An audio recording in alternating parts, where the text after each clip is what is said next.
আমি যে আজকে সকাল সকাল আসলাম 12 ডিসেম্বর, এখন সন্ধ্যা 6টা বাজে। আজকে সন্ধ্যের রস, আজকে সন্ধ্যের রস খাওয়া একদম মাছ দেওয়ার মাঠের মাঝখানে। এই যে ওইদুল ছেকনি গ্লাস, আর এই যে গোপাল মুড়ি। আচ্ছা, এই যে ভাই উঠছে, কিন্তু এই যে আমাদের সেলিম ভাই গাছে উঠছে, ইনি হচ্ছে এই গাছের মালিক। এই আজকে সন্ধ্যের রস কিনাবে যখন আমি বুঝতে পারলাম। এই যে ওইদুল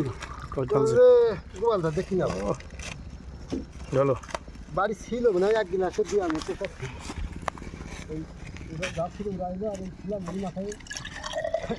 কি সুন্দর কালারে, সুন্দর রস কালারটা বেশি ভালো। খাইয়ে দেখছেন দিন আইনকে তোর জন্য আমি যে গাছটাই 5 ঘন্টা করলে হাফ গিলাস হয় সেরকম একটা গাছ কাটপানে খাই দেখছেন দিন। এখন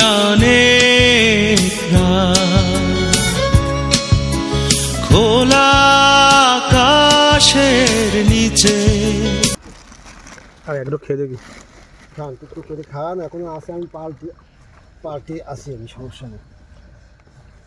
তেল খরচ করে আছে, মুড়ি না আসলে যদি থাকি তো অবশ্যই খাওয়া। কিরকম লাগছে রস? হেভি সুন্দর রস, মুড়ি। এটা সেলিম ভাই এই যে খাচ্ছি, বাতাসে আসেনি, কষ্ট না। আপনারা আসলে আমি দুটো গাছ এমন কেটে কেটে থবো, আমার বাড়িটি গাছে উঠা লাগবে না। খুব মিষ্টি রস আজকে, যদি ওইটার মতো আমার মুড়ি আর রস। এই যে কি সুস্বাদু, না খেলে ভালো হবে না।